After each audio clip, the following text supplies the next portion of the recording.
Allez, bon début de semaine, fidèles téléspectateurs. Bonjour, bonsoir. Ça dépend de l'ère à laquelle Bolanda Bisso, partout dans le monde, du Pagnon surtout Bozwami, ba vrai Congolais et ba vrai Wazalendo par conviction. Masolona député à l'élo lundi 23 juin 2025, Tobandi semaine.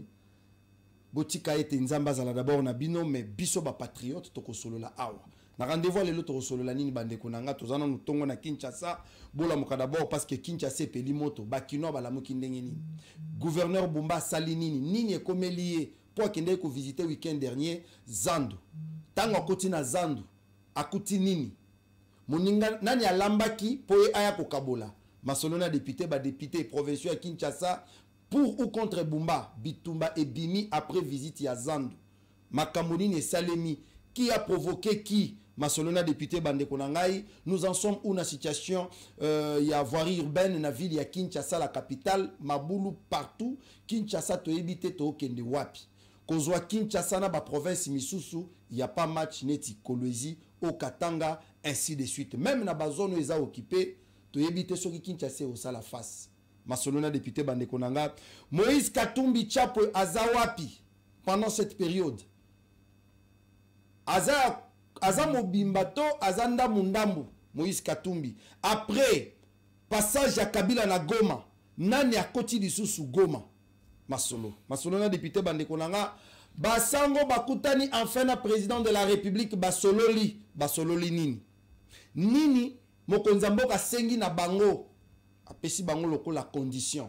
Masolona député Bande Konanga toko sukisa na situation ya réalisation ya ba travaux na ville ya Kinshasa. Gouvernement ebimisa kimbongo combien pour na kopesa na ville ya Kinshasa. Lelo tokomi na mois de juin. Qu'est-ce qui est fait et qu'est-ce qui n'est pas fait? Bande Konanga pendant 28 minutes to sololi après to kabwani. To solola nani? Honorable Eliezer. Honorable Nicolas Wemankoy Omokote élu Yangaliema. Encore une fois, Azalimoko Nabiso, tous les Kakanae, Ali Soumo Paete, Ali Bouton représenter le soutien. Honorable Nicolas Mbotenayo, pe bon début à semaine.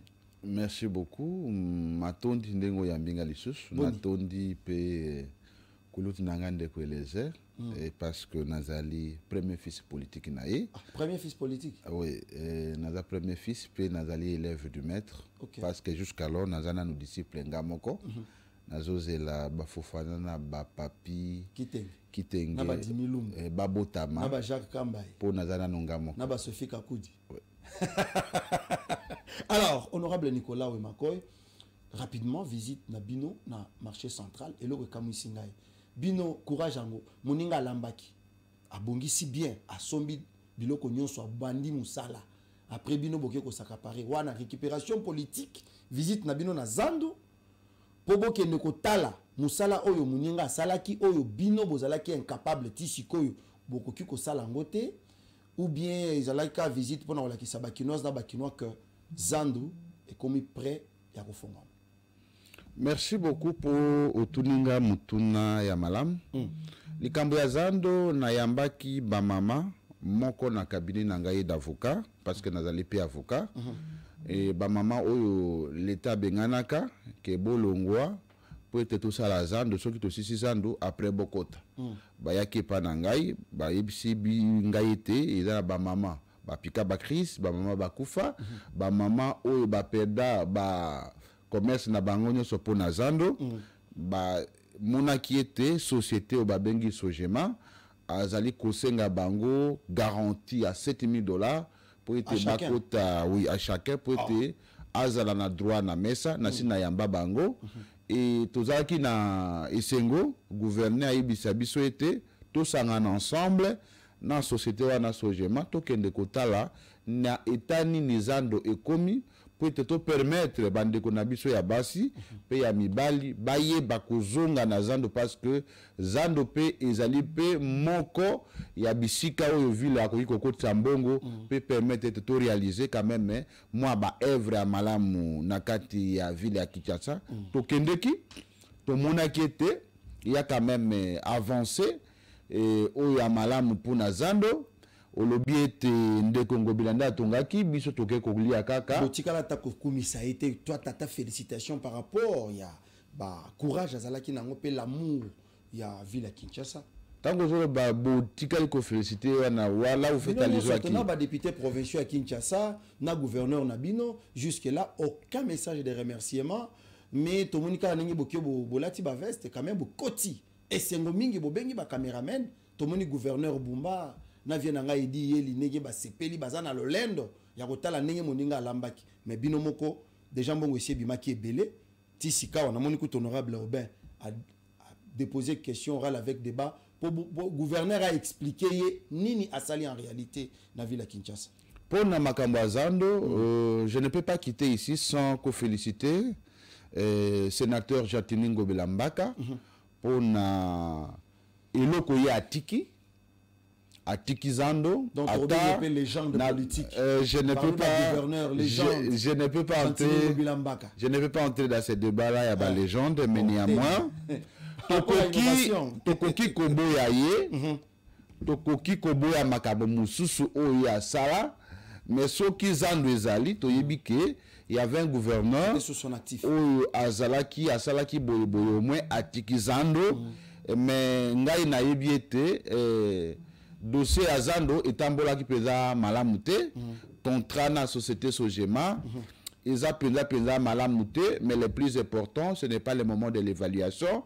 Le plus important était Zando et ton ami, ba maman na biso bakota, bateka, après tant que tokota mbande tokoyeba, est-ce que esengeli ko revisiter contrat, est-ce que qu'est-ce qu'il faut faire pour être tout partenaire à l'aise, biso pe tokota à l'aise. Et là qu'on a kosenga na gouverneur Bumba Lubaki, où il a zali ko assumer continuité à service à l'État, na koki ko rappeler TP, Jatiningo Belambaka, akuta nyonso ya mabete André Kimbuta asalaki oyo ya kosala parce que Jatiningo Bela asalaka DGRK te muta asalaka DGRK eza grand frère André Kimbuta mais muta yo ko bénéficier na DGRK ezali gouverneur Ngobila Mbaka eza continuité ya l'état soki asali Zando na mbongo na yote asali Zando na mbongo ya l'état.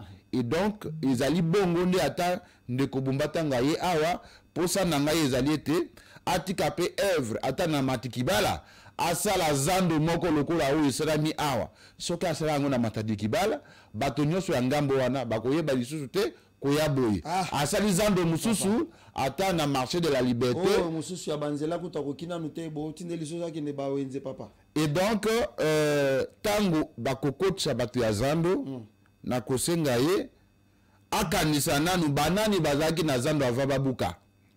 D'abord avant tout il faut bango nanu ba récupérer ba place na bango yambo ete bato ya sika baya kokota parce que soki bozui bato ya sika parce que bazana mbongo bato akala auto bengana avec promesse que soki Zando sili to kokota bino ekoma moi injustice moko boye. Et donc pour aborder le cambo ya ndeko nangai Obe Mukanu. Avant tout comme honorable Nicolas, le cambo honorable Oben Torolo Belango tout à l'heure, tango bokomi na Zando, restituer les bisonan, beaucoup tinini en réalité parce que il y a les non dits.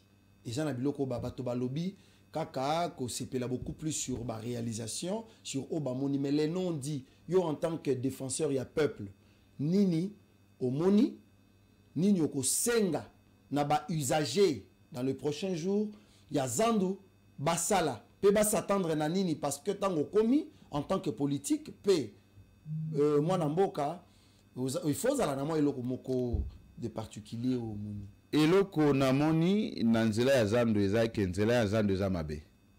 Accessibilité ya Zando ezamabe parce que pour Zando ezala penda bijou. Et c'est que fungola nzela ya Rwakading.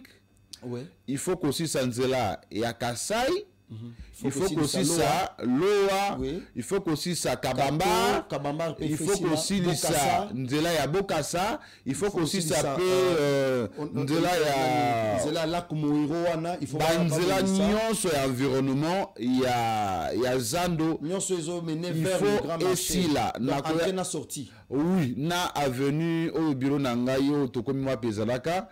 Ils allaient à venir Itaga, il faut ici là. Ce qui va venir à Nagnoso, ici, au moins sans ce mot boye kozala.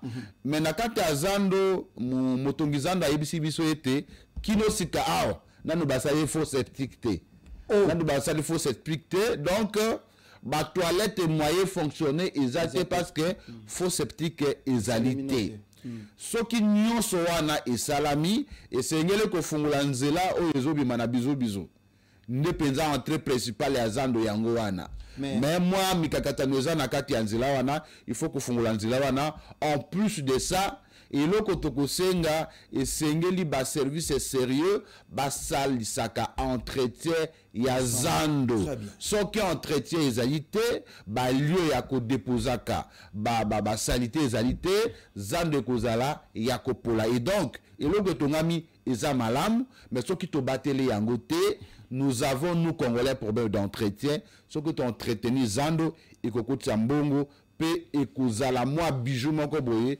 bato bawe komona pe bamoni ete au moins il y a des gens qui gèrent ici. Comme Bosolola Kina technicien, il vous a dit dans combien de temps au Etikali pour que Bana Kinshasa va bénéficier na bijou oyo bako bon l'état ibongisi libango.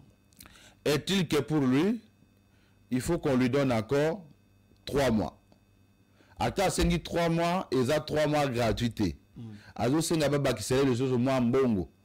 Pour être d'après lui, zando ezana no si je crois na 90 ou 95%, il faut baper ces mois à temps pour na kusala ba faux septique, ba canaux ou ya conduite ya mai wana ba faux septique peut permettre de zando vraiment ezana na état d'être utilisé ko bakisa moi ba mesa oyebi ke zando eza vraiment eloko bengaka bakinois nyonso bakomaka na ville ezali zando wana eza centre d'activité monene et donc ekozala malam il y a 3 mois mais biso na gouverneur tango tosisi ko visiter zando tozongwaki na assemblée toye kosala l'évaluation pour ça oya biso soki ezalaki possible ata semaine prochaine ata mois prochain zando efungwama parce que ezali pe demande ya chef de l'état ete zando efungwama parce que ye nde ayebaki kopese sima ya jantingo bla pete zando wana etongama. Je pense que soki dans 3 mois zando efungwami ekosepelisa bakinois ekosepelisa bakinois ekosepelisa pe baye nyonso bavanda na ville ya Kinshasa. Au moins combien de personnes par jour? D'après Yé Eko Zando a capacité d'accueil, il y a, si je ne m'abuse, je ne suis pas mathématicien, je m'abstiens de vous donner les chiffres pour ne pas me verser dans le... Au moins 10 à 20 000 personnes. Zando est en capacité et l'équipe Stade de Mathieu. Ok. Stade de Mathieu est en 80 000, Zando plus de 150 000. Ok. Ouais. Ok, mais c'est important qu'il n'y ait pas Bongisango. Mais jusque-là, ça peut évoluer si nous avons un gouverneur qui est aussi regardant et qui est aussi plus actif sur terrain. Apparemment, et le bata honorable honorable Aubin, et lui, il y a Mongafula, qui cherche à ce que Aïeba vérité, au Yebisarabiso na plateau Awa, que le gouverneur Bumba a 1 milliard de dollars américains pour maximiser, matérialiser vision na Kinshasa. Plan d'action naé ou a proposé depuis avril lors de l'élection pour exécuter il faut 1 milliard de dollars américains selon ma information tozoaka bazwaki déjà 50% soit 50 millions de dollars américains. Jusque là c'est comme si il tâtonne.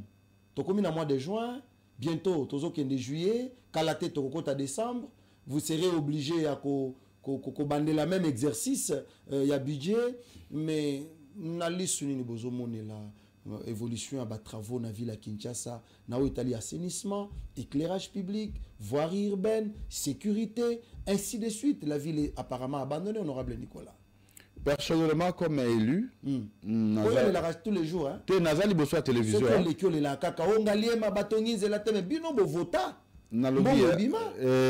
Nazali Bosso télévision, je suis très responsable. Oui. N'a quoi avancer. Babiloko o na kwa défendre te parce que ça na bato bazo talangai so ki na boki lokuta awa bakoye ba ke na boki lokuta ba kinwa nyonso ba ebete likambo ya embouteillage eza résoluté likambo embouteillage eza résoluté ba kinwa pe ba ebete makambo ya nzela eza na no résoluté ba kinwa ba ebete likambo ya insécurité eza na no résoluté bakinois bayebe te Kinshasa ezana nu salité soki ngai awa ata naza membre ya majorité na yebisu ete je suis satisfait na travail au gouverneur Bumba na vice-gouverneur Edi na ba ministre nyonso basali. Si je vous dis que je suis satisfait, c'est que na yebi rôle na ngai te lokola élu, c'est que na vanda kana circonscription électorale na ngai te. Une chose est vraie, ba travaux et bandits avenue du livre, ba travaux et bandits na bisike belé, mais na yebisa ki otango na yaki awa avancement ya travaux eza penza na vitesse oyo penza ya malamu te par rapport na degré ya ba réalité ya na yebisa ki ete oyebi mutu aza na koma batretaka ye te ndenge mutu ayeye moko ya kotambola na kati ya hôpital. Kinshasa ezali na maladi moko boye eza deja na koma. Tous les problèmes ya kati ya ville ya Kinshasa ezali urgence.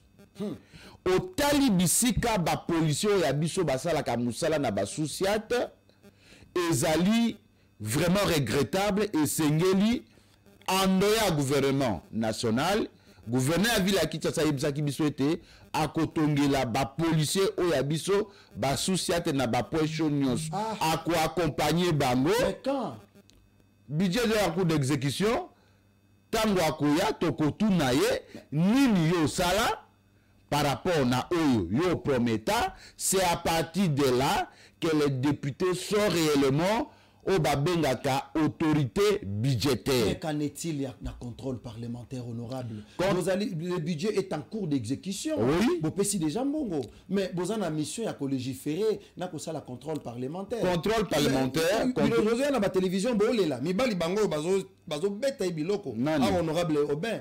À Sengi, Ayeba, à Mona Claire, mais Bino Bozaba élu. Vous avez deux missions. Mais mission, ça la contrôle parlementaire à fond, connaissant la réalité à Kinshasa honorable. Apparemment, vous avez abandonné Bakinois dans Bakinois. Chaque jour, koyaka chaque jour, kolelaka. Ngalema, zela baoumu, batongite. Ngalema, nsoki toke na nzela ya nani ya lalu, eza kokufa. Mais qu'est-ce que vous faites? Non, contrôle Ezo Salama. Je vous ai toujours dit, renseignez-vous à l'Assemblée provinciale de Kinshasa, renseignez-vous dans l'opinion. Je suis parmi les députés où Bapotaka voix à peuple. Parce que Nakende Kikunate, pour soutenir aveuglement un gouvernement, na soutenir makambo soki eza malamu, soki makambo eza mabe na telemelaka yango. Bakoki kotiela yo soki technique eza na ngai d'accord na telemelaki gouvernement Bumba à partir ya to vota ki résolution na kati assemblée provinciale à Kinshasa pour na ko senga na gouverneur ya Kinshasa azo arrêter suspendant toutes les activités à Fourier à ville à Kinshasa, baye bako diriger baignon sur basala comme activité à Fourier na direction générale et à Fourier pe contrôle technique parce que baye bazali ko ça musala ba Fourier na ville à Kinshasa. Ce sont des entreprises privées bazali ko rançonner ba congolais bakangaka mutuka mabete bakangaka a jeep ya sika. C'était ça là ba trouble ba okangango. Et donc bakangi yo ok na flamboyant ok sika mususu opesi bango $200 ba pesi mutuka na yo ok na yango. Et ça se discute même pas. Mbongo wana ekokota na caisse ya litate ezali kokota na mabenga ya batu. J'ai dirigé ma commission la PAG avec l'honorable Diabanza et les autres. On a soumis les rapports au niveau de l'Assemblée provinciale. La plénière avait voté pour que le gouverneur prenne un arrêté pour suspendre l'activité illégale et illicite. Mais jusqu'alors, tu reproches que le bureau Nabiso, balobi était gouverneur à kozwaka mokano wana ezaliko wumela. Na niveau kaka ya contrôle parlementaire. Bourgmestre ya Kimbanté qui a bengana qui plus de 40 personnes na kati ya musala, ma commission l'a auditionné. Qui peut batoana, on a voté la plénière a voté une résolution na coordonnant kana bourgmestre et tiazong sabatoana na musala par les canaux du gouverneur. Jusqu'alors ces résolutions n'ont pas encore été exécutées.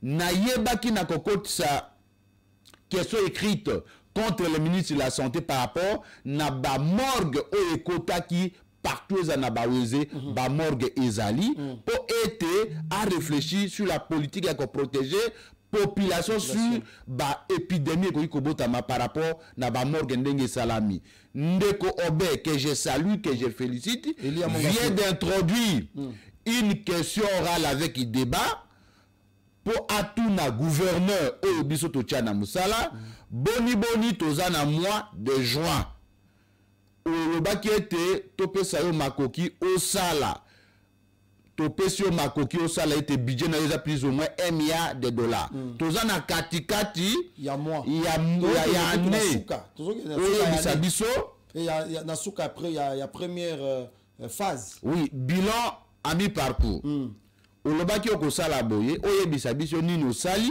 nini osalite. Je vais vous choquer sur la situation où ya baumbu na yaka awa chaque jour.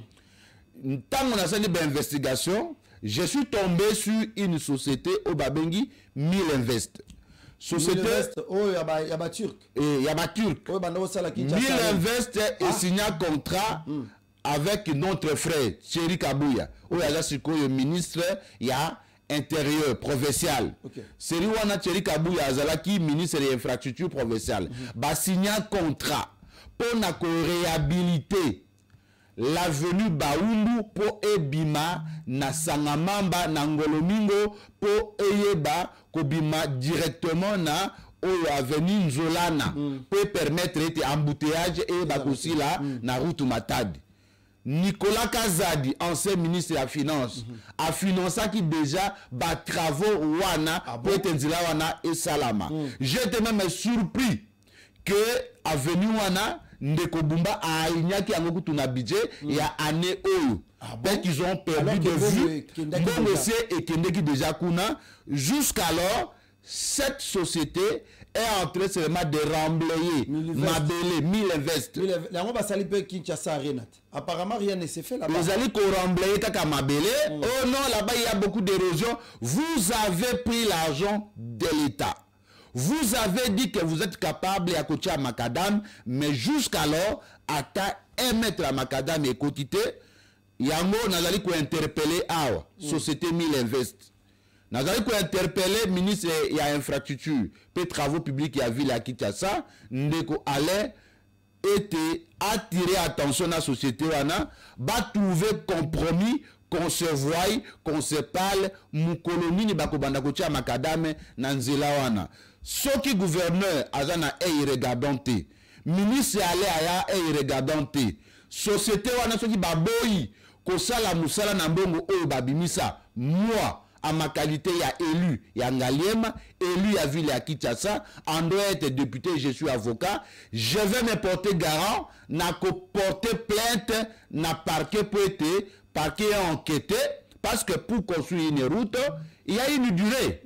Bah, pression pour ton Nzela, pour une année. Sauf que ça dit 3 ans, il faut justifier mbongo yozwaki osaye nangonini. Et donc, je les conseille jusqu'alors, pour être consensus et mon nana, soit te basali nzela, soit qui basali nzela te, en tout cas, Ndeko Ale, je l'ai déjà appelé pour lui dire, si vous ne trouvez pas solution sur cette route-là, messieurs les ministres, moi je vais vous appeler au Parlement pour que ça justifie parce que ils allaient continuer à service public. Ata yote mtozaki ministre na tango wana, mais mbongo ya l'État, et bimaki pona kotonga. Avenue Baumbu, et bimana Ngolomingo, et bimana Sangamamba, pour être désengorgé Ngaliema. Ce qui y est à l'andele yangote ngana kolandela yango. C'est que par rapport à route wana tobo sana na budget yangobila et à Bumba pardon parce que vous avez dit le gouverneur Bumba avait récupéré cette oui bachaki yango na aveu bachango na budget naye alors que mon ese bima bandango bila peut basala nzila depuis je crois 2022. Donc si nous comprenons bien, c'est-à-dire Ngaliema ezana oubliette. En tout cas, jusqu'alors, société moko boye, je crois, ils allaient comme meka kosala mo eloko moko boye na lalu pour pousser moi mouké érosion, mais jusqu'alors il n'y a pas de solution concrète pour la érosion. Nazali kobeli la bas service ya mokonzi mboka, puis ya gouverneur à ville à Kinshasa, baye bakolande la makambo ya érosion à la loupe. Awambu le katani, c'est le moment de terminer cette érosion. S'il vous plaît, baye bazali kokufa wana, baye bazali ko perdre de bandako wana, bangonde bapoda chef de l'État, bangonde bapona biso. Monsieur le gouverneur de la ville de Kinshasa, potobo ya bitumba, potobo ya conflit. Parce que entre nos relations personnelles, na yo, na intérêt à peuple, na ina kopona intérêt à peuple, malamu tobe banana yo, na batila. Non, je suis prêt à kobe banana mutunyos, ou yazali kosala musala ya peuple te, ou leto bebana, monsieur le gouverneur de la ville de Kinshasa, Daniel Bumba Lubaki. Kulutu edi eyeli mulangi. La loi ezali kokende. Posa nangai ezalaka ete chaque semaine au moins le gouverneur descend pour akende kotala avancement et à travaux na chaque chantier na lui comment na été vice-gouverneur, gouverneur ministre infrastructure bazali kokita na chaque avenue, chaque quartier, chaque commune pour na kotala ba évolution à travaux. Ba meka ki moi ba travaux na avenue Kamanda. Pour ebimana sel ebimana euti na Saint-Luc et koti Kamanda ebimana station Barré. Soit ebimina Grand Malik, ba travaux ezali ko kendikaka à pas de tortilles. Et donc je demande au gouverneur, je demande à l'autorité, ceux qui bopesi batombo pour passer la moussala, il faut être rigoureux par rapport à délai, il faut que la de la bango pour na kota là, ceux qui basali kosala nzela ya sang ya o babinga usage unique to bakoya kosala banzela ou to sala ka to bandela ka bandelaka. Mais pour le dossier neti à la lou, moi je pense que experts ont jusque là na yebi pour na ko zipa ba érosion, c'est Safrimex. C'est ça, Frimet. Je me pose la question, est-ce que Ngalema est en responsabilité entreprise nini ou institution nini? Parce que na Kinshasa, bakino baye bakate.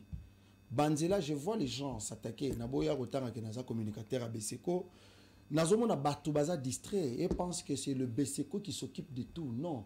Beseko n'a que 9 communes na Kinshasa. Ouais. Commune. Asara na 9 communes à Pamba. Baza entreprise ebele IA. Alors, il y a 9 communes. Oui.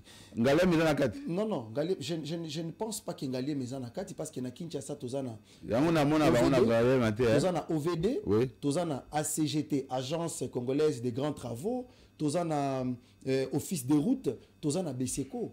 Mais bapesi ba entre bakaboli de façon que chacun joue pleinement son rôle de façon que misale kende rapidement. Mais si vous élus vous vous plaignez que Missa les Malembe, je pense qu'il faut tenir compte de la conséquence. Batala que peuple Hermoko, ceux qui basiliki et Izamala Mouté. Parce que Biloko Ezo Kende. Ah ouais, je vous dis, Botambola na commune à Kinshasa, quand même il y a évolution, bien que collègue Nabino Azali, député provincial élu à Kinshasa, a Kosali le côté. Ça, je vous l'ai dit. Oui.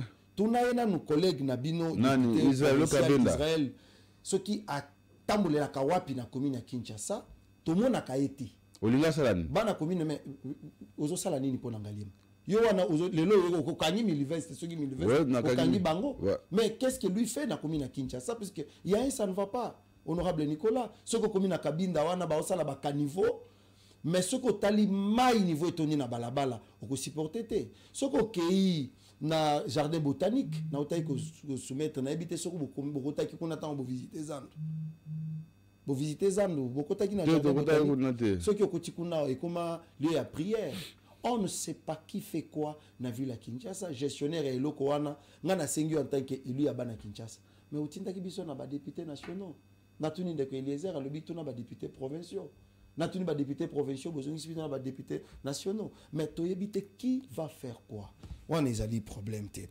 Alors pour la kosuki ça makambo ya ville à Kinshasa il y a un problème, il y a insécurité, honorable Nicolas. Est-ce que devons-nous toujours causer la ministre nationale ou bien le ministre provincial a aussi une part de responsabilité dans l'Italie sécurité à Bana Kinshasa, ba commune, ba avenue, ba tebele, ba komo kimapo insécurité et l'équi ndaki sanangaba au côté na commune à Kinshasa awa mupanzi stade de martyr wana ça ne va pas. OK même na Ngaliema insécurité za makasi. mesure nini bino ba élu ya Kinshasa bo mettre en place pour na ko interpeller quand même ministre provincial ya intérieur na etali sécurité ya bana mboka na niveau na ye. Je pense pour le ministre provincial de l'intérieur de Thierry Kabuya, plusieurs collègues baye kokotsa ba initiative parlementaire et contrôle pour na ko yeba ko tunaye pour na ko se rassurer ce qui ba kinois réellement baza entre les bonnes mains, mais jusqu'alors nanu l'équité ndeko Kiki Roland o Elia Massina akotsa ki initiative wana ndeko Socrates Mumbengai ou azali question assemblée provinciale ayeba ki kokota initiative ndeko Steve Mulumba ayeba ki pe auditionner na commission na environnement et aménagement du territoire. Jusqu'alors rien n'a avancé. Moi-même à son temps j'avais auditionné monsieur Papi Moussey ou azaki ministre provincial intérieur na période de Argentine Ngobila. Il nous a adressé un tableau qui sombre parce qu'il y a un problème, il y a effectif, il y a un problème, il y a accompagnement dans la police par rapport à essengeli ko équiper police par rapport na ba bottine, par rapport na ba uniforme, par rapport na ba matériel moderne et technologie et sengeli ko équiper bango na ba moto na ba mituka et sengeli ko tongela pe police quand même moi ba société à malam et sengeli ki pe ko ça la recrutement parce que au niveau provincial nous ne savons pas faire le recrutement. Mais néanmoins c'est que il est que c'est ko retenir que les cambo de sécurité est allé pe makambo ya SNEL. Les caméras de sécurité est allé pe makambo SNEL parce que mais il y a tout un souvent il y a éclairage public. Souvent ba kuluna to ba déléquant ba opéraka kaka soki mingi soki ezana molili. Na yango personnellement j'ai écrit au DG de la SNEL on a kosenga ye soki makoki ezali aya kotiela biso cabine na quartier Lubudi na commune ya Ngaliem. Okay. Quartier Lubudi wana banda quartier wana isalama bana batikala jamais komona mwinda. Tokitaki na ba agent ya SNEL tina quartier Lubudi ba salaki ba étude nyonso ba monete vu population vi ba nombre ya ba pharmacie vi ba nombre ya ba boutique en tout cas esengeli ete bacha courant kuna ba calculer ba mbongo nyonso esengeli pona kocha cabine wana. Jusqu'alors c'est une demande qui n'a pas encore obtenu une suite. Le DG m'a répondu pour me dire que vu le père la ba nyongo na ye vu la futa ye ba nyongo na ye pour ete aye ba ko répondre la besoin wana. C'est normal. Est-ce que bino d'abord l'assemblée provinciale bo futa ka SNEL? L'État, je pense que l'État a bondisaka l'État te ce qui déjà SNEL azawana ils allaient vraiment pour na éclairer population et à mboka mobimba sans tenir compte ya banyongo ya ville toté. Mais à cause ça la musala ndenge ni po il faut somba matériel. Mais ma matériel mbongo il faut utaka na ville. Oh mais il faut que ville foute ceux qui vont consommer courant. Je suis d'accord. Assemblée oza mokonzi ya péage. Ouais. Bureau fanda kezala na courant est-ce que bokanisa ka fin du mois ko futa des problèmes. Je n'encourage pas l'insolvabilité. J'ai toujours dit au gouverneur d'éviter au babengaka recouvrement forcé. Ce qui vit la zone nyongo ya SNEL, bo pesa SNEL mbongo, bo pesa mbongo peut permettre été à réaliser babiloko wana, nde nazali ko sonner et pas ndeko na biso déjà SNEL aye ba été pour être politique na yeba na ba population, il doit collaborer avec nous les élus. Très bien. Nangaliema, nous avons un problème ya courant, problème ya courant ezali na ba quartier ebele, ngomba kikusa eza problème ya courant. Na niveau ya Bumba il y a un problème à courant na niveau ya Lubudi na Uti Koloba il y a un problème à courant et Zalika Kanangalie maté parce que je suis pas député communal, je suis député provincial. Soko Kei na ba Mososokuna Kindele Soko Kei na Kaluka Kuna Soko Kei. Même dans le quartier monastère na Monga Fula. Il y a un problème sérieux, il y a courant et donc na Bamaluku na niveau ya Ntsele même na commune ya Kinshasa il y a un donc problème sérieux. tokosenga na yete associé biso Ba élu na ba démarche nyonso ya ko sala ya courant a komona yete po okoki kosala musala yo malamu mais soki musala yango eza bien relayé te ekoyebana na miso ya bato te parce que nous avons une politique de redevabilité. Il faut peuple aïe baïte yo mutu sali boye, mais personne ne peut connaître les besoins du peuple plus que les élus. Très et bien. Donc nous demandons Nandeko Thierry atika pe moi bureau nae climatisé akita na terrain ayeba makambo ya ngaba ayeba makambo ya kalamu ayeba makambo ya ngaliema ayeba pe makambo ya ba commune nyonso pona likambo tali sécurité. Merci beaucoup honorable Nicolas toko na suka complètement na suka. Le président de la République a kutani na Pasango tasalara no émission l'autre fois awa au CPLA kapete na attitude na bango le fait pour eux Kobima, Okene Goma, Ekofet, Kokota Bagoma, Rwanda, ainsi de suite, Batunyon, so, Lokola, Bino, c'est la quitter, na attitude de Wanama. Mokonzambo Kayambi Bango. 1. Est trahison, Mokonzambo qui a l'encontre à volonté à peuple, pour na Koyamba Sango, parce que Baboyi, population, Balobaki, qui est Basango, Bazaba, traître, c'est l'homme peuple. Mais Mokonzambo a quand même Ayambi Bango, va présenter plan à Bango, il y a pacte social. Martin Faoul passe mais à pessi ma condition que ya solo et que salim mais sans Kabila na FCC nae sans Katumbi sans ba rebelle ba Corneille Nanga lecture non en tant que politique et que je pense que je suis le gestionnaire de la paix et des conflits. Les conflits ils allaient locaux ils allaient kamalam ils la kapé mabe. Conflit eza malam peut permettre ka biso toye ba couleur à mutu na mutu. Soki guerre à STT tolingi toye ba position à Kabila te. Soki guerre à STT tolingi toye ba position à ba Mukomadi te. Soki guerre à STT tolingi toye ba position à Franck Dion te. Soki guerre à STT tolingi Jacques Mamba te to connaît nanga. Et donc par cette guerre on a compris degré à patriotisme bato mususu ezaka par rapport na par rapport et donc ceux qui a sengi poste ceux qui ba pimelie carré minier to a échoué na élection comme le cas de Jean-Jacques Mamba il est capable ya kokende sika ya monité akoki kozwa eloko facilement guerre à est permettre biso te to comprendre ba enjeu à conflit et réellement nous nous battons avec qui. Et la guerre de l'Est nous a permis aussi de comprendre que Kagame n'est pas si fort. Kagame et on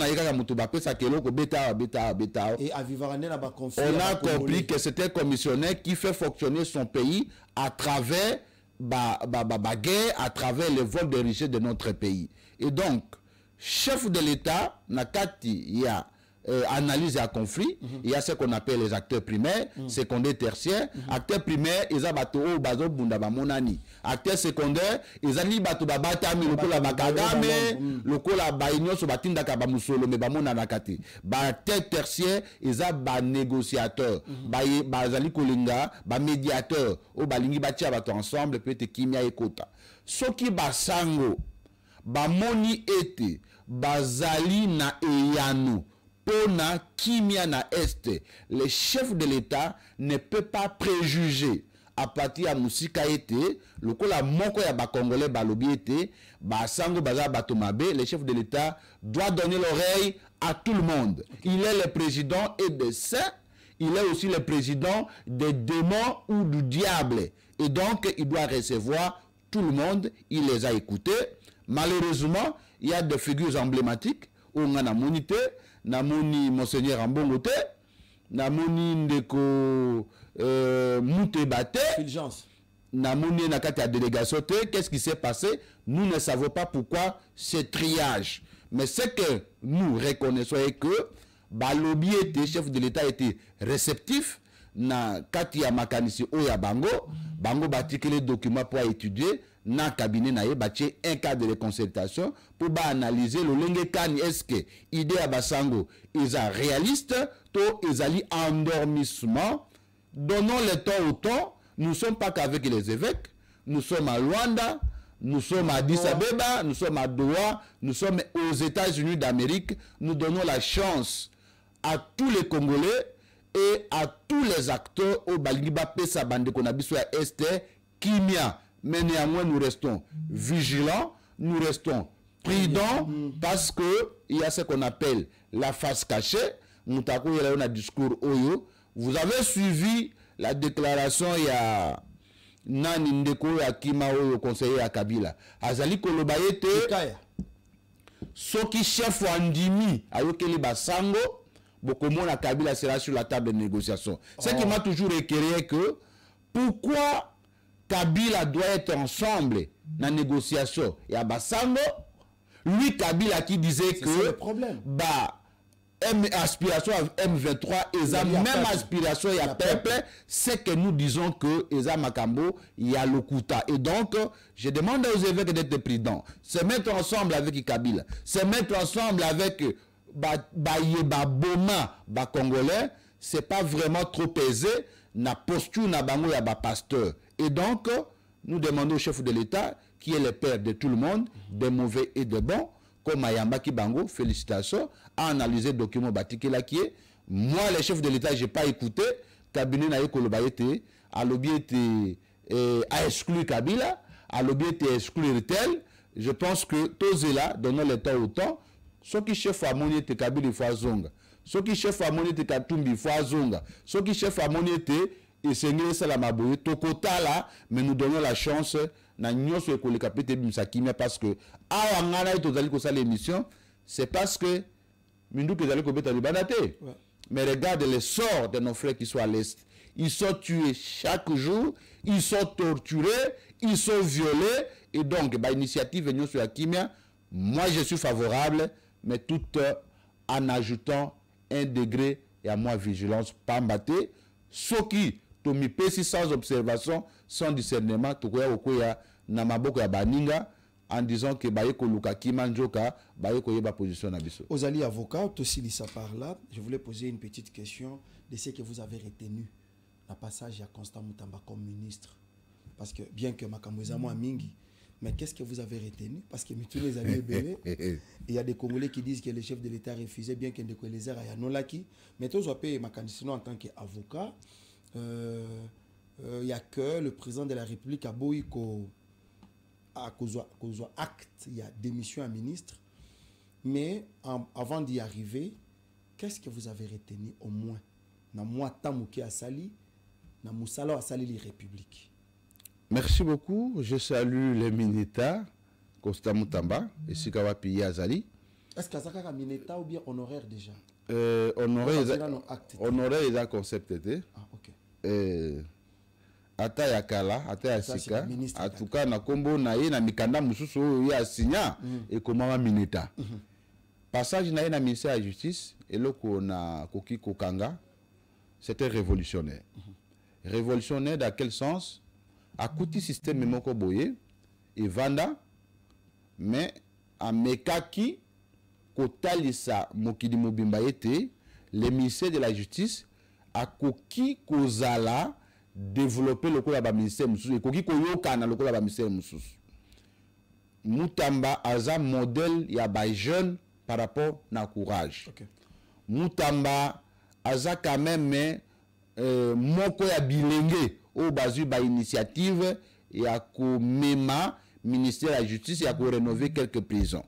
Et là qu'on a ko retenir na yango wana et ce qui a des reproches à le faire na monaki était ezalaki malamu te amitié lokola na opposition na ba magistrat. Pour ça nanga ezalaki te ba travailler ensemble.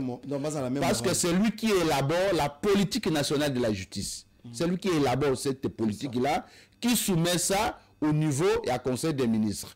À ta conseiller supérieur à la magistrature, Ezali Bangoné de Barek élaborer budget pour les magistrats, mais néanmoins c'est le ministre de la Justice qui définit la politique nationale de la justice. Pour ça nangai.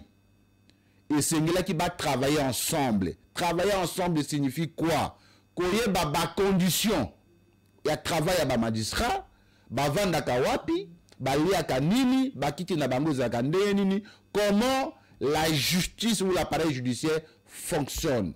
Mais discours oyaye, ezala qui mal perçu et pas ba magistrat, pour na ba magistrat, c'est un discours oyako qualifier bango lokola ba délinquant, ko qualifier bango lokola ba miyibi, ko qualifier bango lokola ba tout moko boye qui ont construit les notoriétés na kati ya vol. Je pense que ceux qui les Mineta Mutamba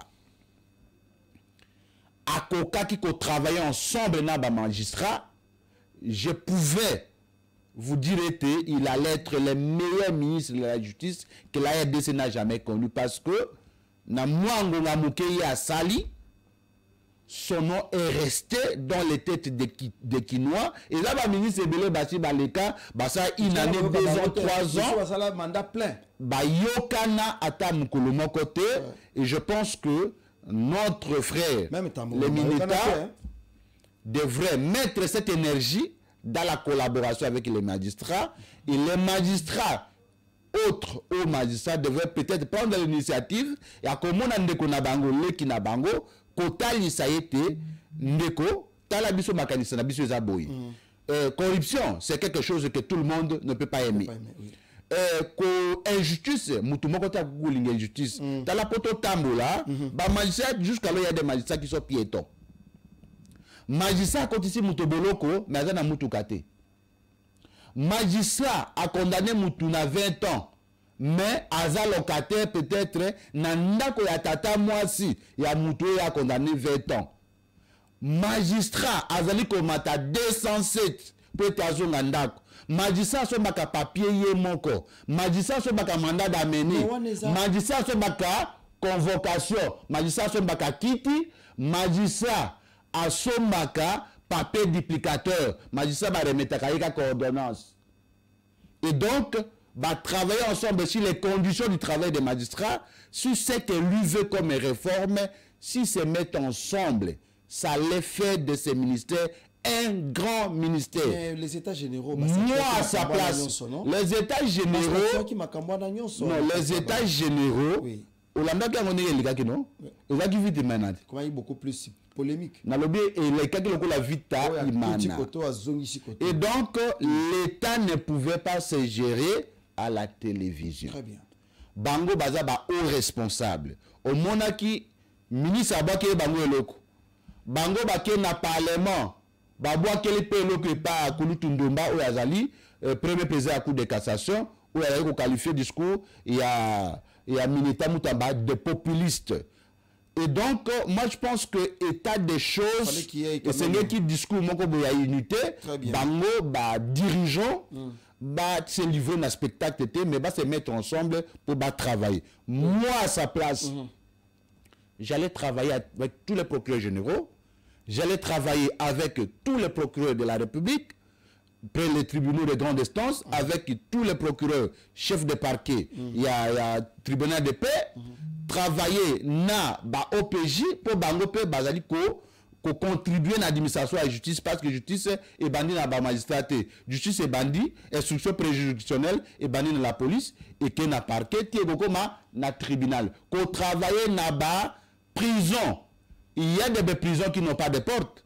Ce qu'on a une prison à la porte était. OK na Sankuru prison ils a kana fenêtre était ils a rappelé na clôture était. Et donc la prison c'est aussi une charge pour l'État.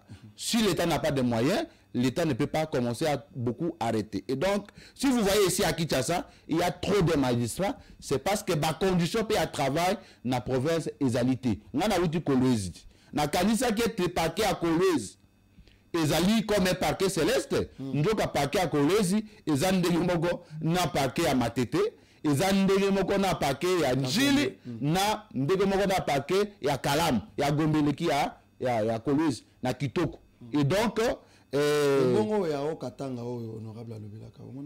en tout cas, on a un paquet à Okatang. Et donc, à ceux qui vont venir, nande kwa zali ko sala intérim ndeko mais obosani aspect moko avant le belaba obosani que grâce à Constant Mutamba tolongoli muto azalaki tout puissant, c'est-à-dire immunité à muto azalaki donc de sénateur à vie à sénateur à mort.